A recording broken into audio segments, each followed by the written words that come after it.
But it is so happened when Sanballat heard that we were rebuilding the wall, that he was furious and very indignant, and mocked the Jews. And he spoke before his brethren and the army of Samaria, and said, "What are these feeble Jews doing? Will they fortify themselves? Will they offer sacrifices? Will they complete it in a day? Will they revive the stones from the heaps of rubbish, stones that are burned?"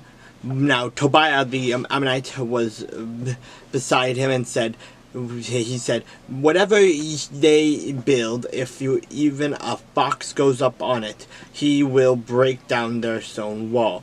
And hear, our God, for we are despised, turn their reproach on their own heads, and give them as plunder to a land of captivity. Do not cover their iniquity, and do not let their sin be blotted out from before you, for they have provoked you to anger before the builders." So we built the wall, and the entire wall was joined together up to half its height, for the people had a mind to work.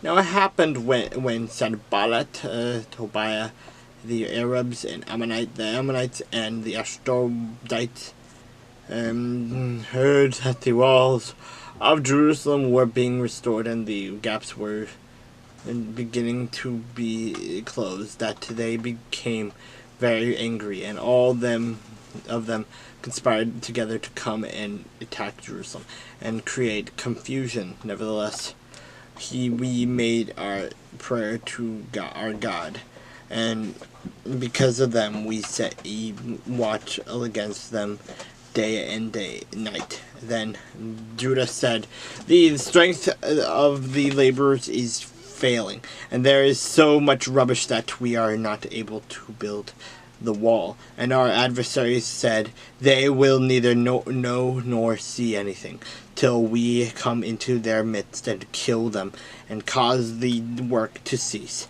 So it was, when the Jews who dwelt near them came, that they told us 10 times, "From whatever place you turn, they will be upon us." Therefore I positioned men behind the lowered parts of the wall at the openings, and I set the people according to their families with their swords, their spears, and their bows. And I looked and arose and said to the nobles, to the leaders, and to the rest of the people, "Do not be afraid of them. Remember the Lord, great and awesome, and fight for your brethren, your sons, your daughters, your wives, and your houses." And it happened, when our enemies heard that it was known to us, and that God had brought their plot to nothing, that all of us returned to the wall, everyone to his work. So it was from that time on that half of my servants worked at construction, while the other half held the spears, the shields, and bows, and wore armor, and the leaders were behind all the house of Judah. Those who built on the wall, and those who carried burdens, loaded themselves, so that with one hand they worked at construction, and with the other held a weapon. Every one of the builders had his sword girded at his side as he built, and the one who sounded the trumpet was beside me. Then I said to the nobles, the rulers, and the rest of the people, "The work is great and extensive, and we are separated far from one another on the wall. And wherever you hear the sound of the trumpet, rally to us there.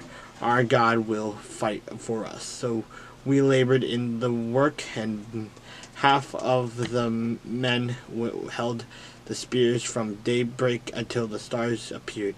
At the same time I also said to the people, "Let each man and his servant stay at night in Jerusalem, and that they may be our guard." by night and a working party by day. So neither I, my brethren, or my servants, nor the men of the guard who followed took off our clothes, except that everyone took them off for washing.